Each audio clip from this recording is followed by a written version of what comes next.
के दिन भी भारत में कुछ ऐसी ताकतें हैं, खास करके विपक्ष, जो अपना राजनीतिक स्वार्थ साधने के लिए अभी भी भारत को कभी भाषा के नाम पे, तो कभी जाति के नाम पे, तो कभी जेंडर के नाम पर बांटने की पूरी कोशिश कर रहा है। लेकिन आपने देखा हाल ही में कि एक बार फिर इस देश के देवतुल्य मतदाता ने फिर से जनादेश विकास के नाम पर दिया है, फिर से जनादेश अखंड भारत के नाम पर दिया है, फिर से जनादेश एकता के नाम पर दिया है। आदरणीय प्रधानमंत्री श्री नरेंद्र मोदी सरदार वल्लभ भाई पटेल की शिक्षाओं का अनुसरण ही नहीं कर रहे, बल्कि उनको ग्राउंड पे मां भारती के चरणों में चरितार्थ कर दिखा रहे हैं। और आपने देखा है हाल ही के इलेक्शंस में कि इस भारत देश का एक एक देवतुल्य मतदाता, हमारे देश की जनता सरदार वल्लभ भाई पटेल की शिक्षा को ही अपना मत देती है, अपना जनादेश देती है, अपना कीमती वोट देती है। हम बहुत सौभाग्यशाली हैं कि सरदार वल्लभ भाई पटेल जैसे महापुरुष का हम 150वां साल उनकी जन्म जयंती का मना रहे हैं। सरदार वल्लभ भाई पटेल कोई आम शख्सियत नहीं थी, कोई साधारण मानस नहीं थे। वे तो वो थे जिन्होंने बिखरे हुए राज्यों को आजादी के समय माला के मनकों के जैसे एकता के एक सूत्र में पिरोकर मां भारती को सुशोभित करा। और आज उसी एकता के सूत्र को, उन्हीं संस्कारों को हम अगली पीढ़ी तक, युवाओं तक लेकर जाना चाहते हैं। और इसीलिए आप जानते हैं कि पूरे के पूरे देश में यूनिटी मार्चेस हो रहे हैं। हाल ही का जो जनादेश एनडीए के पक्ष में आया है, उसके शिल्पकार थी बिहार की महिलाएं और बिहार का युवा।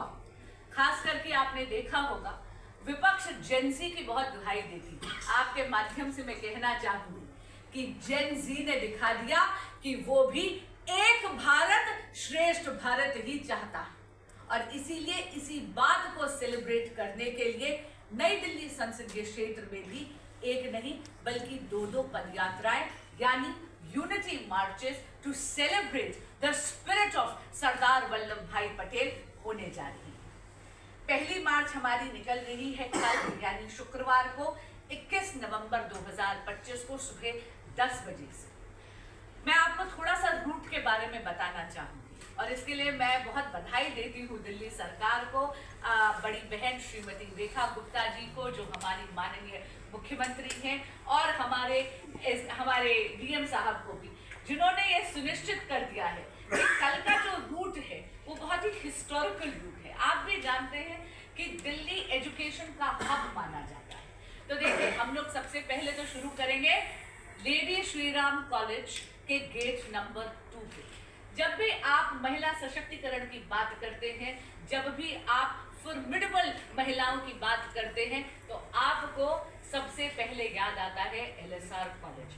अगर आप इसके इलस्ट्रियस अलमनाई देखें, मेरे फील्ड में ही देखें, तो जस्टिस गीता मित्तल वहाँ की अलमनस हैं, वहाँ पर जस्टिस इंदु मल्होत्रा जो सुप्रीम कोर्ट की रिटायर्ड जस्टिस हैं वो एलएसआर से आई हैं, खुद गीता गोपीनाथ वहाँ की अलमनस हैं। तो एलएसआर जैसी एक इंस्टीट्यूशन से जो महिला सशक्तिकरण, जो महिलाओं की शिक्षा के प्रति अपनी प्रतिबद्धता के लिए जानी जाती है, वहां से हम लोग शुरू करेंगे ये रूट। और उसके बाद हम लोग जाते हैं सबसे पहले तो हम लोग जाएंगे आशिमा चौधरी रोड पर, जो कि आप जानते हैं कि वो बहुत लंबे समय तक south Delhi polytechnic for women की बहुत लंबे समय तक प्रिंसिपल रही थी। उसके बाद हम लोग जाते हैं लाला लाजपत राय मार्ग पर।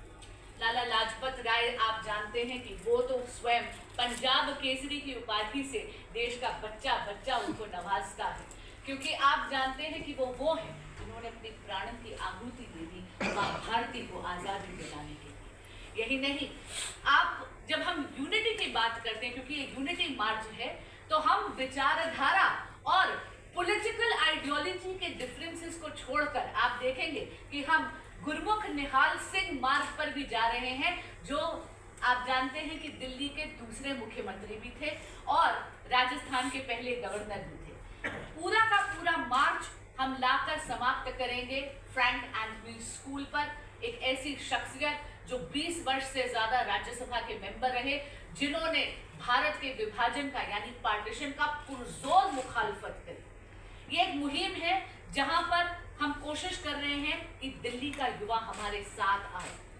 कॉलेज के स्टूडेंट्स होंगे, स्कूल के स्टूडेंट्स होंगे और भी हमारे युवा साथी इसमें आएंगे और आप देखेंगे भारती को एक ट्रिब्यूट दी जाएगी।